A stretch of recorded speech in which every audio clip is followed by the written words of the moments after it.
and welcome to the Partyline Talkshow. I'm your host, Luann Stacy, and in studio today, I have Joe Delaronde of Mohawk Council of Kahnawake, and I know you have a fancy title. I don't remember offhand, but and on the telephone we have Dr. Gordon Edwards of the Canadian Coalition of Nuclear Responsibility.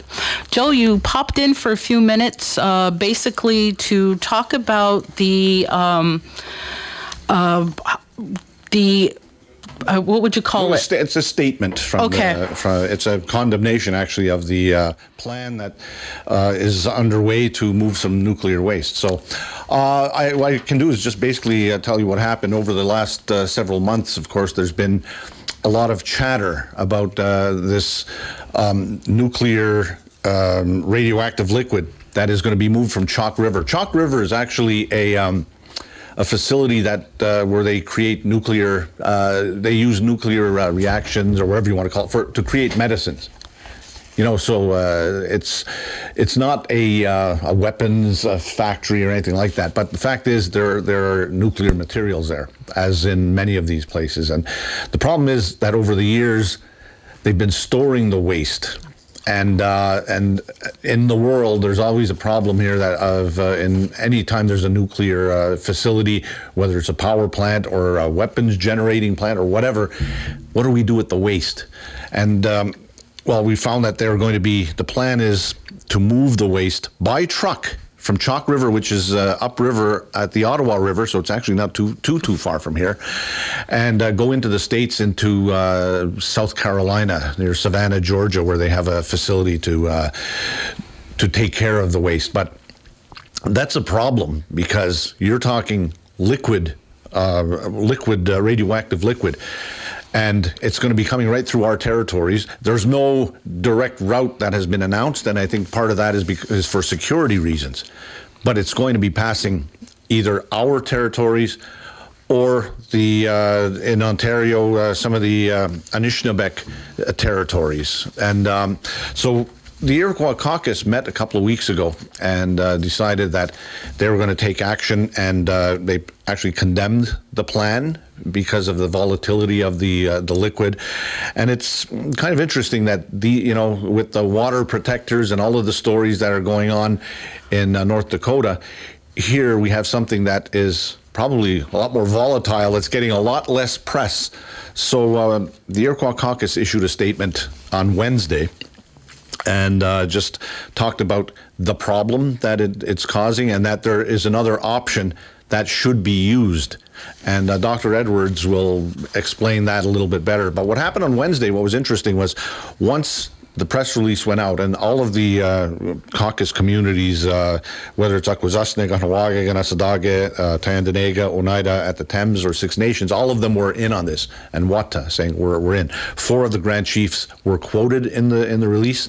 And I think what was most impressive for us was later in the day, the Union of Ontario Indians, the Anishinaabeg Nation, issued a statement saying they stand with the Iroquois Caucus, condemning radioactive shipping across Anishinaabeg and Iroquois territories. So what does this mean at this point? We're talking about 23,000 liters of highly radioactive liquid from Chalk River is going to be going across the international border by truck.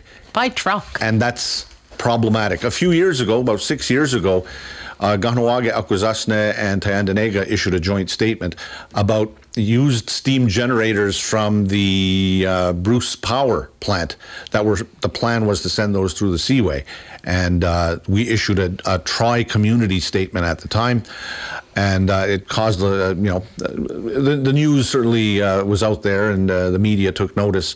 In this week's Uriweze, it's the front page story on this. So it's really about awareness and letting the governments know what the issue is here, and that I think it's to create awareness and see what can be done here. But I think offering a suggestion on what to do instead of just saying we're against everything is something that's important. Okay, so I guess we'll bring our guest on. Hi there. Hi, Luann, how are you? Hi, Luann. Hi, Joe. Hi there. Yeah, I'm very happy to have this opportunity to comment on the situation and to express our gratitude. There's a coalition of groups in both the Canada and the United States, more than 100, almost 200 groups. And we really are grateful to the Mohawks of Kahnawake in particular for taking a principled stand, first of all, on the steam generators, which, by the way, stopped that project. Even though that project, the steam generator transport, had all the approvals that it needed, nevertheless, they decided not to do it once they got such a solid wall of opposition, including the First Nations and including the Mohawks in particular, who played a very important role in stopping that project.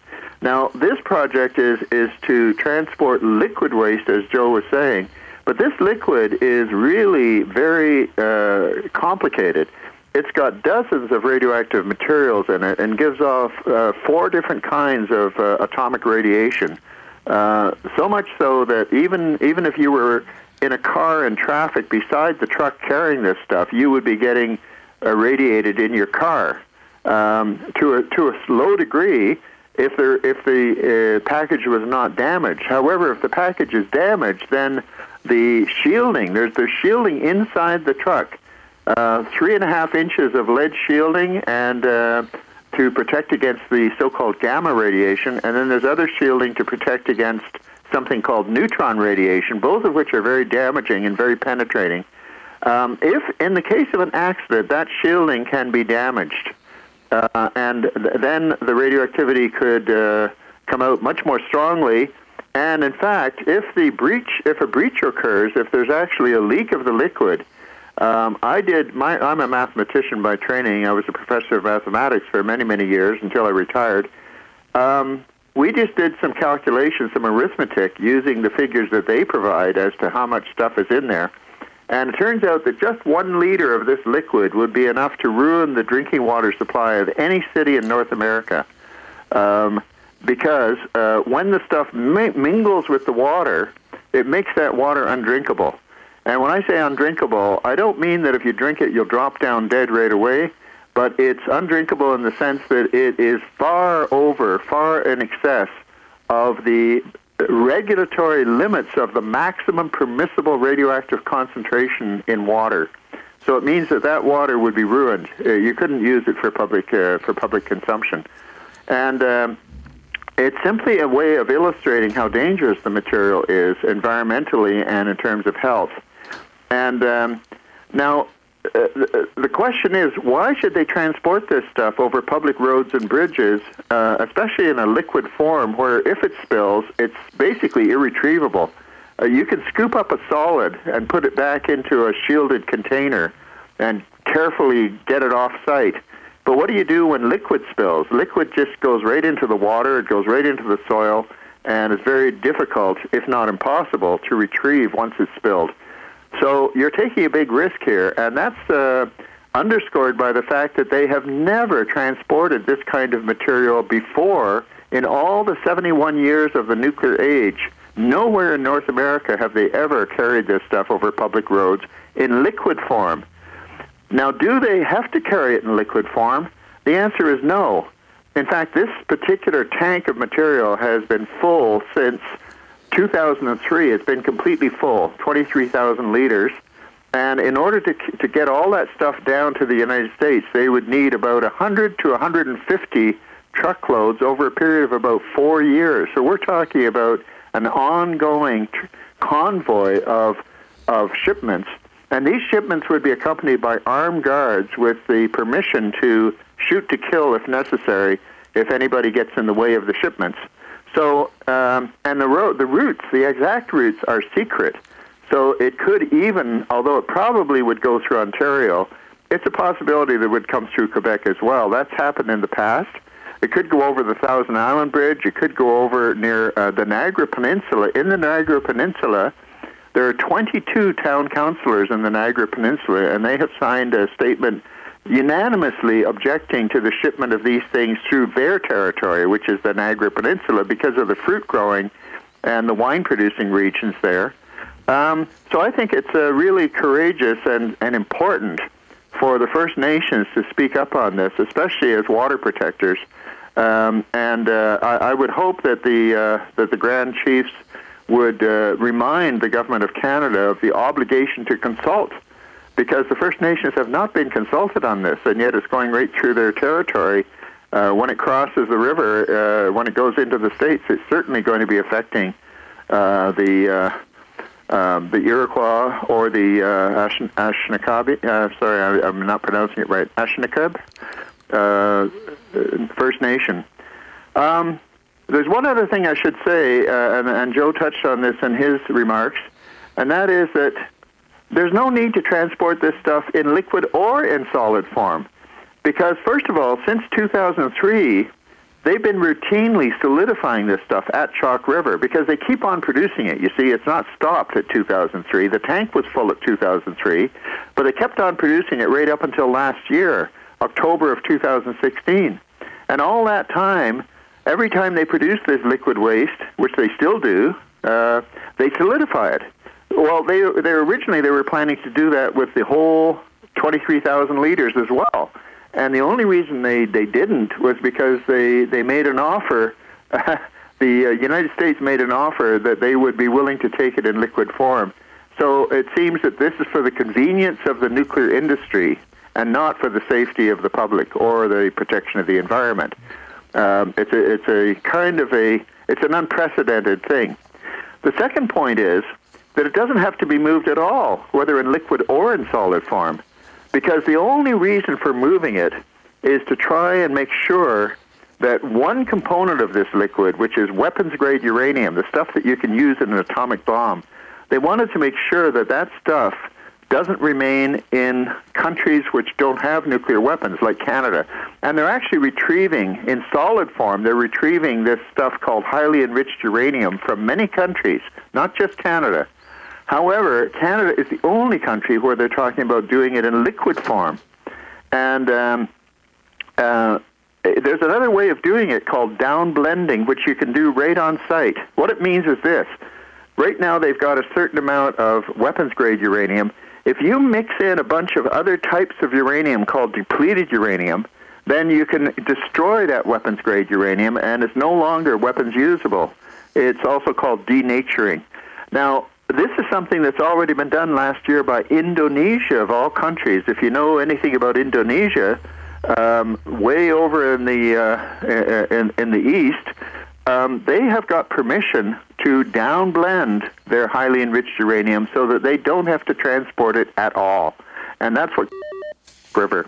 So I'm just going to leave it there.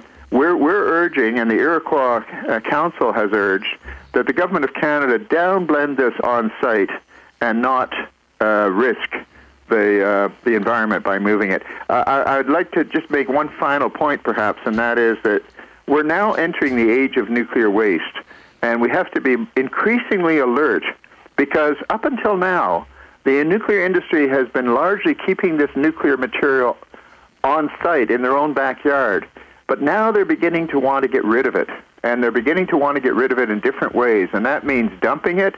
It means trying to even recycle it into commercial products that would be used in your own home, or to try and transport it to another location, all of which is really dangerous to the environment.